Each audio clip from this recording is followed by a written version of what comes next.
أعوذ بالله من الشيطان الرجيم. بسم الله الرحمن الرحيم. ألف لام ميم را. تلك آيات الكتاب والذي أنزل إليك من ربك الحق ولكن أكثر الناس لا يؤمنون. الله الذي رفع السماوات بغير عمد ترونها ثم استوى على العرش وسخر الشمس والقمر كل يجري لأجل مسمى يدبر الأمر يفصل الآيات لعلكم بلقاء ربكم توقنون. وهو الذي مد الأرض وجعل فيها رواسي وأنهارا ومن كل الثمرات جعل فيها زوجين اثنين يغشي الليل النهار إن في ذلك لآيات لقوم يتفكرون. وفي الأرض قطع متجاورات وجنات من أعناب وزرع ونخيل صنوان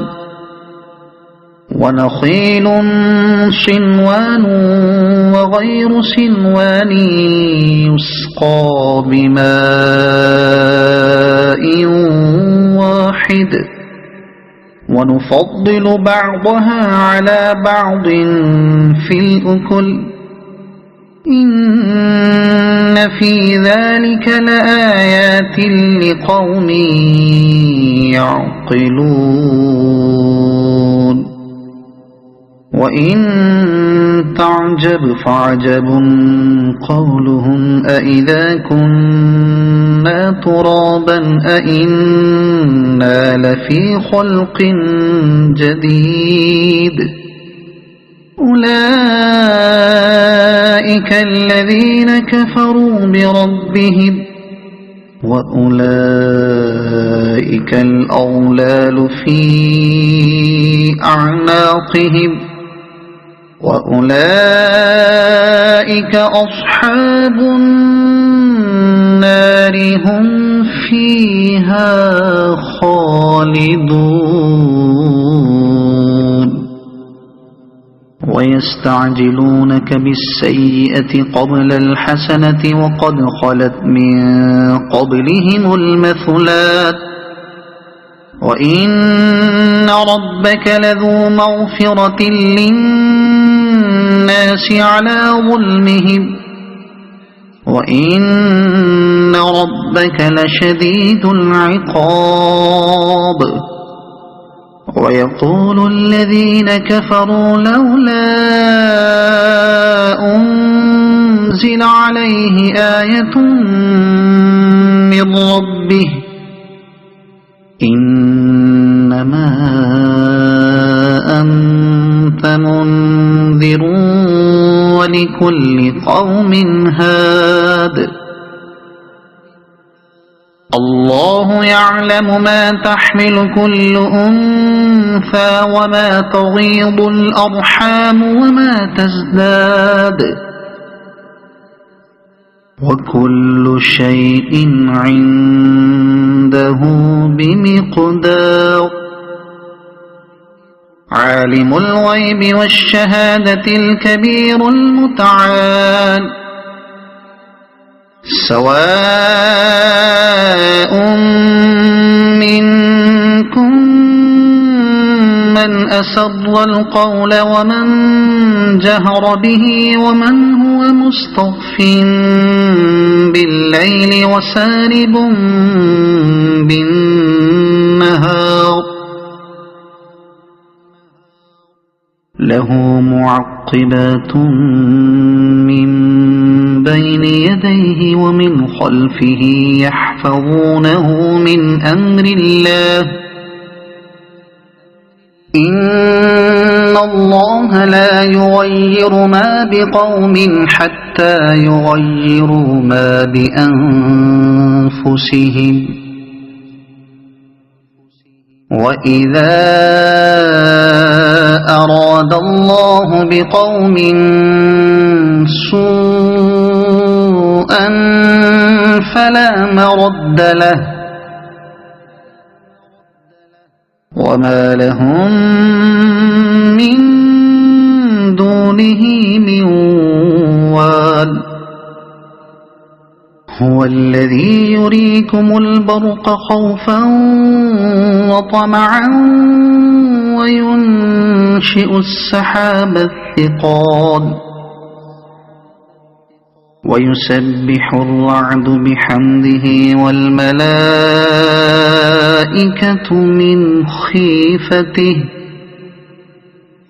ويرسل الصواعق فيصيب بها من يشاء وهم يجادلون في الله وهو شديد المحال له دعوة الحق والذين يدعون من دونه لا يستجيبون لهم بشيء إلا كباسط كفيه إلى الماء ليبلغ فاه وما هو ببالغه وما دعاء الكافرين إلا في ضلال ولله يسجد من في السماوات والأرض طوعا وكرها وظلالهم بالغدو والآصال قل من رب السماوات والأرض قل الله قل أفاتخذتم من دونه أولياء لا يملكون لأنفسهم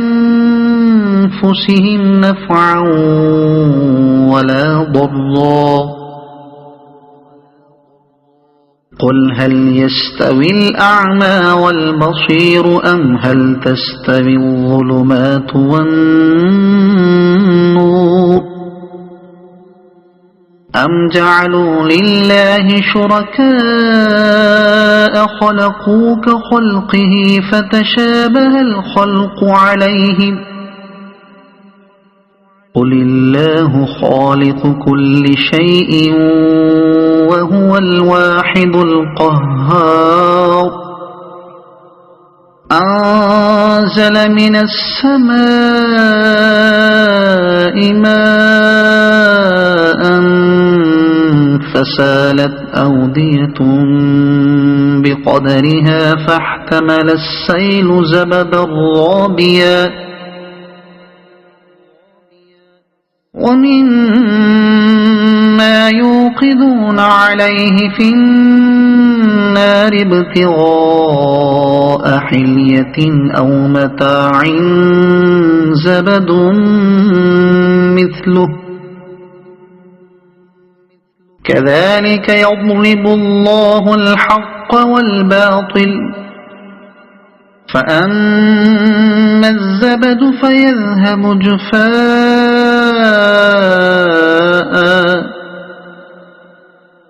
وأما ما ينفع الناس فيمكث في الأرض كذلك يضرب الله الأمثال للذين استجابوا لربهم الحسنى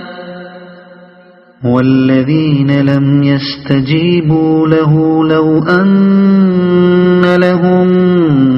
ما في الأرض جميعا ومثله معه لافتدوا به أولئك لهم سوء الحساب ومأواهم جهنم وبئس المهاد أفمن يعلم أنما أنزل إليك من ربك الحق كمن هو أعمى إنما يتذكر أولو الألباب الذين يوفون بعهد الله ولا ينقضون الميثاق والذين يصلون ما أمر الله به أن يوصل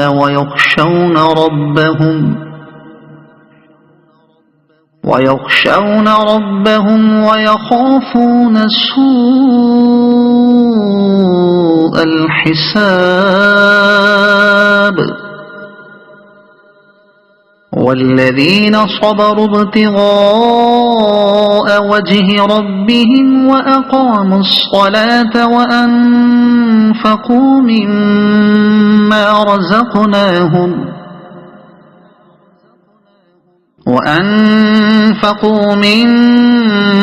رزقناهم سرا وعلانية ويدرؤون بالحسنة السيئة أولئك لهم عقبى الدار جنات عدن يدخلونها ومن صلح من آبائهم وأزواجهم وذرياتهم والملائكة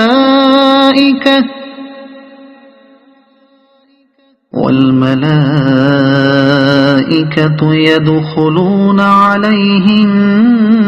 من كل باب سلام عليكم بما صبرتم فنعم عقبى الدار والذين ينقضون عهد الله من بعد ميثاقه ويقطعون ما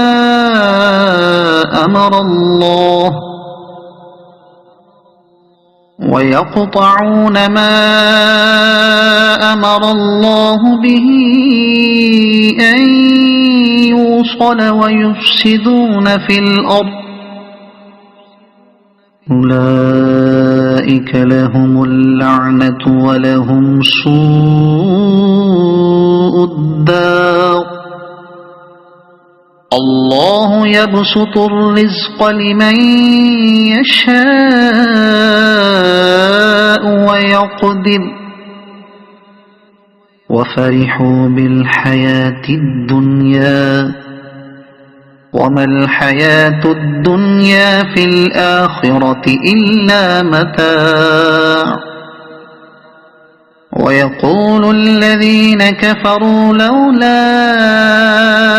أنزل عليه آية من ربه قل إن الله يضل من يشاء ويهدي إليه من أناب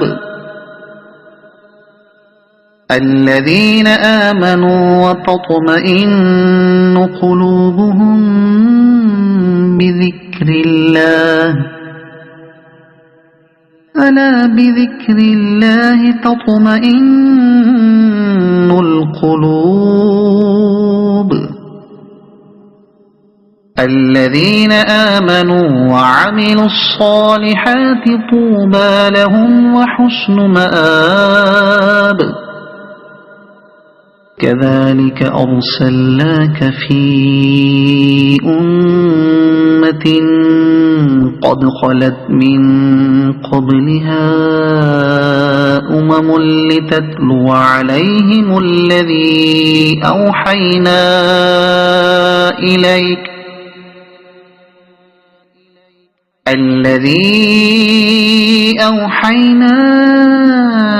إليك وهم يكفرون بالرحمن قل هو ربي لا إله إلا هو عليه توكلت وإليه متاب ولو أن قرآنا سيرت به الجبال أو قطعت به الأرض أو كلم به الموتى بل لله الأمر جميعا أفلم ييأس الذين آمنوا أن لو يشاء الله لهدى الناس جميعا ولا يزال الذين كفروا تصيبهم بما صنعوا قارعة أو تحل قريبا من دارهم حتى يأتي وعد الله إن الله لا يخلف الميعاد ولقد استهزئ برسل من قبلك فأمليت للذين كفروا ثم أخذتهم فكيف كان عقاب أفمن هو قائم على كل نفس بما كسبت وجعلوا لله شركاء قل سموهم أم تنبئونه بما لا يعلم في الأرض أم بظاهر من القول بل زين للذين كفروا مكرهم وصدوا عن السبيل ومن يضلل الله فما له من هاد لهم عذاب في الحياة الدنيا ولعذاب الآخرة أشق وما لهم من الله من واق مثل الجنة التي وعد المتقون تجري من تحتها الأنهار أكلها دائم وظلها تلك عقبى الذين اتقوا وعقبى الكافرين النار والذين آتيناهم الكتاب يفرحون بما أنزل إليك ومن الأحزاب من ينكر بعضه قل إنما أمرت أن أعبد الله ولا أشرك به إليه أدعو وإليه مآب وكذلك أنزلناه حكما عربيا ولئن اتبعت أهواءهم بعدما جاءك من العلم ما لك من الله من ولي ولا واق ولقد أرسلنا رسلا من قبلك وجعلنا لهم أزواجا وذرية وما كان لرسول أن يأتي بآية إلا بإذن الله لكل أجل كتاب يمحو الله ما يشاء ويثبت وعنده أم الكتاب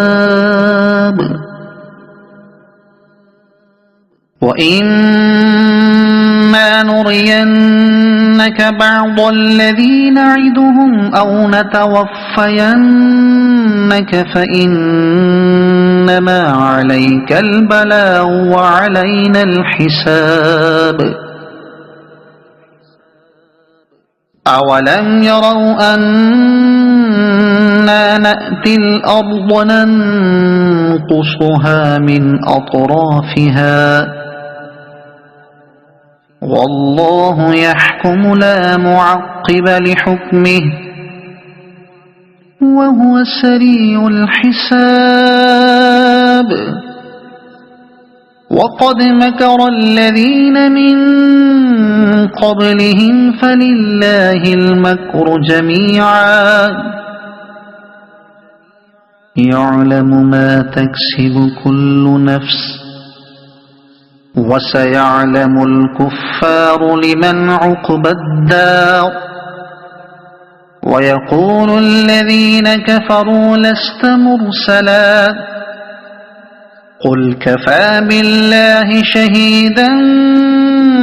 بيني وبينكم ومن عنده علم الكتاب